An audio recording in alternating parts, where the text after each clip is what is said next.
Live from the Bay Area's local news station, this is KRON 4 News at 6. Now at 6, crews continue to gain ground on several wildfires now ripping through Los Angeles County and destroying just about everything in their path. Good evening, everybody. I'm Vicki Libiakis. And I'm Grant Lotus. These wildfires have decimated homes, businesses, just about everything in their path. More than 37,000 acres have burned and more than 12,000 buildings have been damaged or destroyed. At least 11 people have died in the fires now. Officials say this is the most destructive and the costliest fire LA has ever seen. Here's a look at the 6 main fires that are burning all over LA County. Containment has grown in almost all of them. The most recent fire started in Granada Hills. Here's a closer look at what that looked like today. Crews were able to stop forward progress pretty quickly. It started about 10:30 this morning, burning about 19 acres. No containment, but again, they are not really fearing homes. Evacuation orders in many areas around there have been lifted. And crews are gaining containment now in a fire burning in Calabasas. That fire is 35% contained and burning more than 1,000 acres. Thankfully, no structures were destroyed there.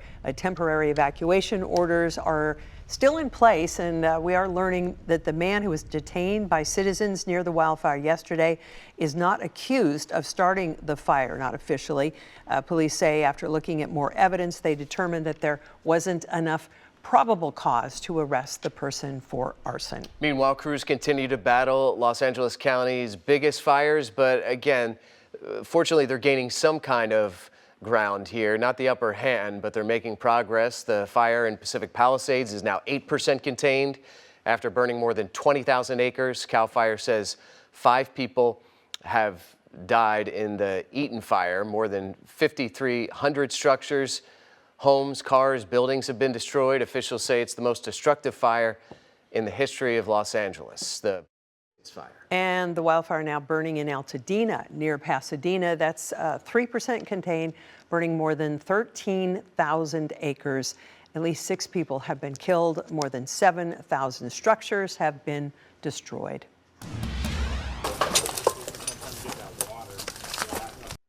And people who live in Pacific Palisades, they went back home for the first time since the deadly wildfire roared through their homes that once stood.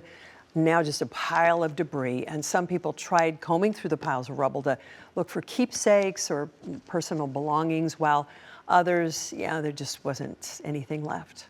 Just had Christmas morning right over here, right in front of that chimney.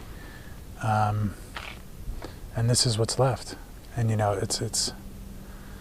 it's everybody. It's not just us. I mean, if you look around, this whole neighborhood is gone, wiped off the map. Officials say the damage is expected to take years to fully recover from. That is the living room. That's the front entrance. Beyond that, there was a bedroom, another bedroom, the main bedroom in the back. There's a shower. That thing is a shower. And just to be clear, you had 5 people die in the Palisades fire, 6 in the Eaton fire in Altadena. And in Altadena, people here returning to see where their homes once stood after their neighborhood was just ravaged by fire. This family says they watched their house burn on live TV. They were able to recover a few items. And today, President Biden met with Governor Newsom and LA Mayor Karen Bass to talk about federal wildfire help. The president says for the next 6 months, the government will cover all costs dealing with fires that have hit LA. That includes debris removal, setting up shelters, and providing federal firefighters to aid in the battle. The president also said he'll ask Congress to approve emergency funding. Also announced FEMA has turned on its Critical Needs Assistance Program. This program gives one-time payment of $750 to survivors so they can quickly purchase critical items. There's simply not an ask that hasn't been met. The major disaster declaration from Mr. President was a game changer. In fact, you were able to do that within 36 hours. I don't know if there's another precedent in American history for disaster. It is unclear what will happen when Biden leaves office. In fewer than 2 weeks, President-elect Trump has blamed California lawmakers, including Governor Newsom, for the fires. Meantime, the governor has ordered an independent investigation into the LA Department of Water and Power. This comes amid reports of a loss of water pressure to fire hydrants and water resources in fire zones. The governor's office says that they have ordered LA County officials to swiftly prepare a comprehensive review of water systems and document all cases when water supply was not available. With that, we're going to send things over to Chief Meteorologist Lawrence Carnell for a check of the forecast. Yeah, still dangerous weather. Southern California, you're going to see another round of some gusty winds likely to move in as early as tomorrow. Maybe not as gusty as what they've just experienced, but things are active there right now and very, very dry. And it's not going to take much to get these fires going again. Right now, they're catching a little bit of a break as those winds have backed off. We even had a little bit of a sea breeze kick in today, especially in the afternoon. Still some gusts toward Malibu of 28 miles per hour. So not done with the winds just yet. And we're going to likely watch that ramp up again as we head in toward tomorrow.